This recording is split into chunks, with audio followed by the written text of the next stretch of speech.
This is the kind of story that makes you question everything you think you know about family loyalty. What if the man who helped build a successful business empire with his brother was secretly unraveling it from the inside? And when that brother finally pushed back, the response wasn't anger or negotiation, but something far more final and devastating. This is Paul Caneiro, the older brother from humble Brooklyn roots who rose to run technology and pest control companies alongside his younger sibling Keith, only to stand convicted in February of 2026 for the calculated murders that wiped out Keith's wife Jennifer, and their two young children in their Colts Neck mansion back in November of 2018. It's a case rooted in financial secrets that spiraled into betrayal so profound, it still leaves experts shaking their heads. As a licensed professional counselor since 2007, still powered by coffee and full-time client sessions after all these years, I approach these breakdowns with the same clinical curiosity I bring to my office every single day. But remember, everything I am sharing here is purely my speculation. It's not a diagnosis of anyone involved. And I'm focused only on observable patterns and psychological dynamics that emerge from the facts. If these kinds of deep dives into the human mind are helping you spot patterns in your own life or just satisfy that curiosity about why people snap under pressure, go ahead and sign up for my newsletter, The Mental Freedom, so you'll get more insights delivered right to your inbox. Another case, another clinical file. The story begins with what looked like two successful brothers living the American dream in a suburban New Jersey. Paul and Keith Caneiro had built their lives side by side after coming from immigrant parents who settled in Brooklyn and Staten Island. They worked hard, started businesses together, and seemed to share on everything from office space to family milestones. Yet, beneath that surface, cracks were forming long before November 20th, 2018. What stands out first in my analysis is the pattern of financial deception that prosecutors laid out so clearly during the trial. Paul had been dipping into the shared irrevocable trust account in business funds for months, logging in repeatedly to move money around while the company struggled. This was not a one-time mistake. It was a sustained effort to keep up appearances, to maintain the lifestyle and the image of success that both brothers had worked hard for. In psychological terms, this kind of chronic concealment often points to what we call cognitive distortions, where someone blends reality in their own mind to justify actions that would otherwise feel unacceptable. Paul may have told himself the money was just a temporary bridge, or that the businesses would turn around soon enough. But those internal stories allowed the deception to grow until it became unsustainable. Keith eventually discovered the discrepancies and confronted his brother directly the night before the killings. He gave Paul a clear deadline to explain where the funds had gone. And when that deadline passed without a response, the confrontation became the spark. Here's where we see another strong indicator: narcissistic injury, when someone who has built their identity around competence and control suddenly faces exposure and potential loss. The threat of their self-image can feel existential. In my speculations, Paul's reaction was not the kind of shame or problem-solving you might expect from a typical sibling argument. Instead, it escalated into a premeditated plan that eliminated every possible witness to his financial crimes. The why behind it seems tied to desperation mixed with entitlement, a belief that preserving his own position justified removing the obstacles, no matter how close they may have been. Early that morning, a fire broke out at Paul's own home in Ocean Township. His wife and children escaped safely, but the blaze created immediate distraction. Later that same day, Paul drove to Keith's upscale mansion in Colts Neck. Keith was found outside with multiple gunshot wounds. Inside, Jennifer, 11-year-old Jesse, and 8-year-old Sophia had been stabbed repeatedly before the house was set ablaze. Sophia alone suffered 17 stab wounds across her small frame. The brutality of the scene, especially toward the children, suggests a more simple elimination. It hints at an overwhelming rage once the first act of violence began, a loss of control that turned instrumental aggression into something far more expressive and chaotic. Instrumental aggression is when violence serves a specific goal, like securing financial gain or silencing threats. But here, it appears to have blended with emotional outbursts, with a plan that was set in motion.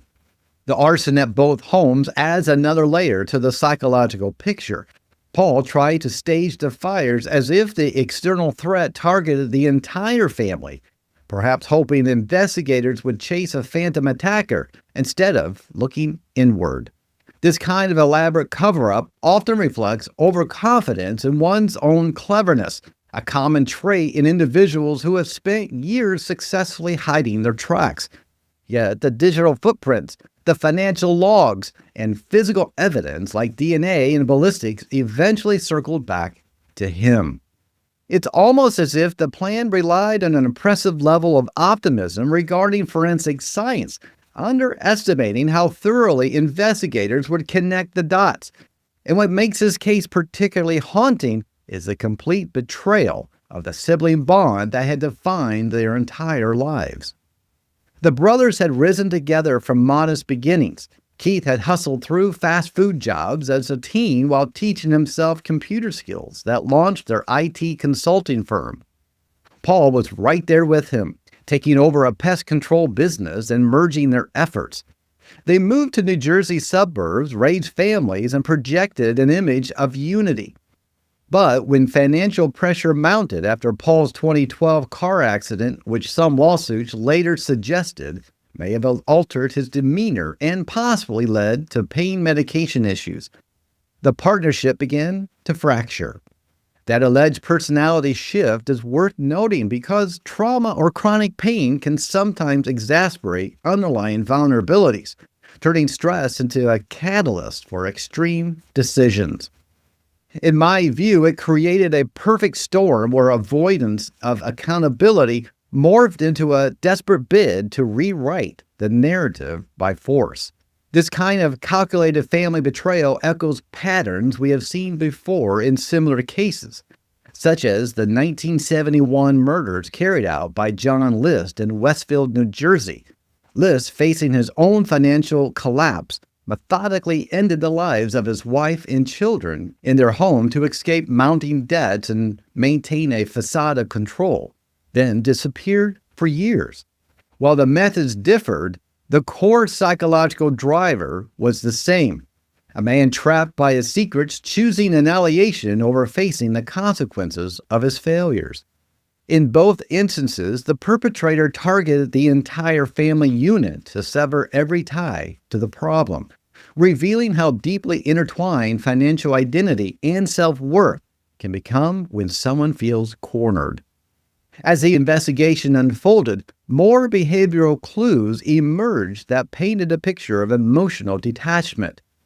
Paul showed little visible reaction when the guilty verdict was read in court on February 13, 2026, after the jury deliberated for less than 5 hours. That flat affect, the absence of outward remorse or shock, aligns with what clinicians often observe in cases involving severe personality disturbances, where empathy for others has been overridden by self-preservation. It's not about labeling anyone here, but about understanding how repeated deception can erode normal emotional breaks that prevent most people from crossing into violence. The why here feels rooted in a cascade of poor choices, compounded by escalating stakes. Each unauthorized withdrawal from the trust deepened the hole, and when Keith threatened to expose it, Paul's mind may have framed the family as a final barrier to survival, rather than the people he once protected. I want to pause here for a second because it reveals something universal about human behavior under pressure. Overconfidence remains one of the more reliable predictors of forensic difficulties, and Paul's plan appeared to rely on an oppressive level of optimism that fires when obscuring everything. The timeline that he created with the homes on fire meant to suggest a broader attack was creative, though it conflicted with several stubborn facts, including the laws of physics and the physical evidence left behind. This case illustrates the classic mismatch between perceived cleverness and actual detectability. If walking through this case gave you new insight into how desperation can warp family bonds or turn financial stress into something lethal, I would love to keep bringing you these breakdowns. Subscribe if you want the next one to land in your feed so we'll always have the next psychological context ready when the next case breaks. It's free, it takes 2 seconds, and it helps me keep making content that actually matters. The choice to involve the children in the violence stands out as one of the most chilling psychological elements. In family annihilation cases, perpetrators sometimes rationalize the act as sparing loved ones from a worse fate, or they view it as an entire unit as an extension of their own failing self. Here, the motive appears purely instrumental at first, tied to a $3 million life insurance policy on Keith that would only pay out fully if the whole family was gone. Paul and his other brother Corey were listed as beneficiaries, but conviction rendered that irrelevant. Still, the planning suggests Paul weighed every outcome, calculating that the total elimination was the only way to secure his future. That level of foresight points to a mind capable of compartmentalizing horror, separating the emotional weight of family from the cold logic of survival. It's a reminder that confidence and competence don't always travel together, especially when someone has spent years convincing themselves their actions were justified. Another red flag surfaces the way Paul handled the immediate aftermath. After setting the fires, he reportedly called authorities about his own home first, creating a narrative of shared victimhood.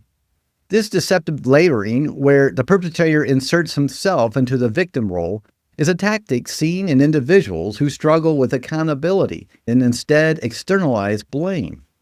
In my speculation, it reflects a deeper pattern of minimalization, where the true scope of the betrayal is downplayed even in the moment of execution.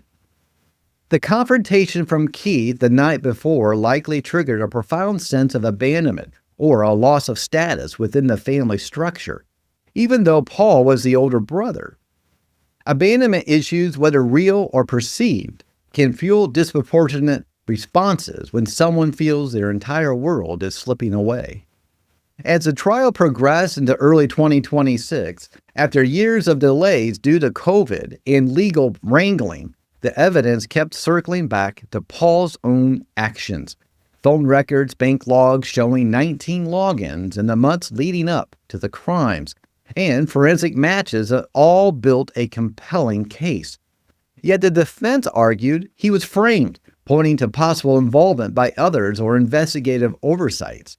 That narrative of being the wrong party persisted even after conviction, and Paul's legal team filed for a motion for a new trial just weeks later in late February 2026. This refusal to accept the outcome feels like another piece of the psychological puzzle, an extension of the same denial that may have fueled the original deception. Humans continue to demonstrate remarkable creativity when explaining away inconvenient evidence, and here it played out in real time in the courtroom. What strikes me most is how this case highlights the slow burn of sibling rivalry turning lethal. The brothers had always been close, sharing businesses and dreams, but the 2012 accident and subsequent financial strains appear to have shifted the dynamic. Allegations in civil suits suggested Paul's demeanor changed, possibly due to pain or medication, creating distance where unity once existed. In psychological terms, unresolved resentment can fester into something toxic when combined with external pressures like business failure. The why behind the violence seems less about sudden rage and more about a calculated decision born from years of building a house of cards that finally collapsed. Paul faced mounting lawsuits, struggling companies, and the imminent loss of his brother's trust and support.